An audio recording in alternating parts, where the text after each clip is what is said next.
Donc, pour avoir plus d'explications en ce qui concerne ce sujet, j'ai actuellement en ligne de Native International Dr Amr Hamed, notre grand professeur d'économie, mais aussi Dr Amr Hamed, c'est un homme spécialisé quand même dans le domaine des investissements immobiliers, dans le domaine de logement et de construction. Dr Amr Hamed, bonsoir.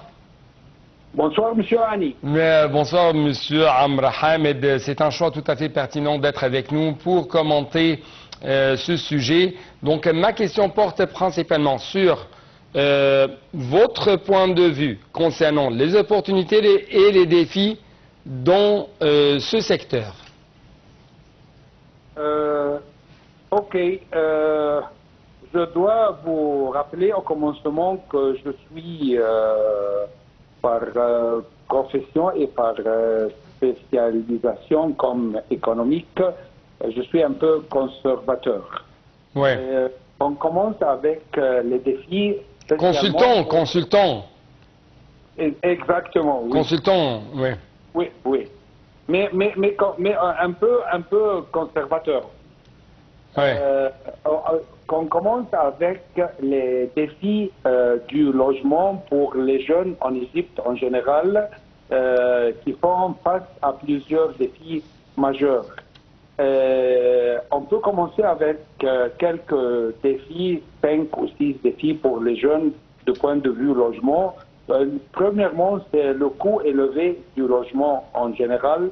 Le prix des logements, en particulier dans les zones urbaines comme le Caire, Alexandrie, est souvent hors de portée des jeunes en raison de l'inflation, bien sûr, et de l'augmentation constante des prix de l'immobilier. Le second défi, c'est bien sûr le chômage et les bas salaires avec un taux de chômage élevé. Bien sûr, peut-être cette année, c'est mieux que les 2 ou 3 années passées, mais les jeunes et des salaires souvent insuffisants. Si vous voulez, un troisième défi, c'est l'accès limité au financement, en général, spécialement pour les jeunes et pour le logement.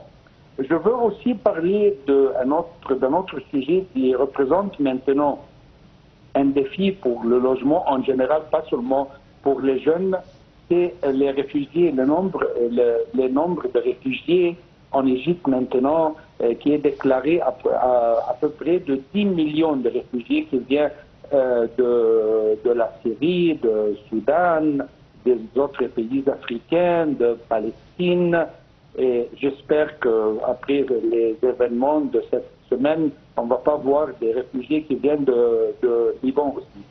Mais ces 10 millions, peut-être, de mon avis, c'est peut-être plus que 10 millions, il prend ce qui est construit pour les Égyptiens. Un autre défi, c'est la concentration urbaine en général, parce que comme vous le savez, la majorité des opportunités économiques et éducatives sont concentrées dans les grandes villes. On peut aussi parler du problème de régulation et de problème de ce qu'on appelle le red tape en général pour atteindre ou pour prendre un appartement. Ça, c'est peut-être des défis poussant de nombreux jeunes à continuer de vivre avec leurs parents, retardant leur indépendance et rendant difficile la constitution de leur propre foyer. Donc, d'après votre prescription, quelles sont les solutions à proposer? Ce qui est très important, c'est comment fermer l'écart entre l'offre et la demande de logement en Égypte, en général. Ça doit être le but du gouvernement, spécialement après le changement du gouvernement qu'on a exercé depuis quelques semaines passées, 2 mois peut-être. Alors, ça doit être le but. Ce qui est très important aussi, premièrement, c'est d'essayer de fermer l'écart. Numéro 2, c'est, comme vous le savez, comment le gouvernement va prendre des étapes sérieuses pour diminuer la croissance démographique rapide. Parce que, comme vous le savez, l'Égypte... J'ai presque une minute. Ouais. Pardon? Ah, oui. J'ai presque une minute. Ok, alors ça c'est très important. Et aussi comment on va changer la concentration dans les zones urbaines et essayer de pousser la population vers des zones plus rurales ou bien touristiques.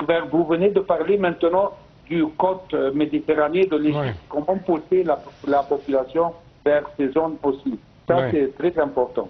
Et oui. Puis, c'est comment essayer de créer des sections économiques nouveaux de la production et spécialement dans le secteur du logement.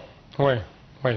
Donc, docteur Amr Hamed, malheureusement, je n'ai plus de temps pour vous donner plus d'espace pour nous expliquer un peu plus de ce sujet et quand même les solutions à proposer pour surmonter les différents défis concernant le domaine de logement, de la construction. C'est pourquoi permettez-moi de vous remercier infiniment pour votre explication et votre commentaire. Et c'est ainsi, chers téléspectateurs, nous essayons par tous les moyens de vous proposer les grandes actualités, les grands événements qui ont pris place sur la scène égyptienne durant, que ce soit les dernières 24 heures, quand même durant les derniers jours. Merci beaucoup pour votre attention. À la prochaine.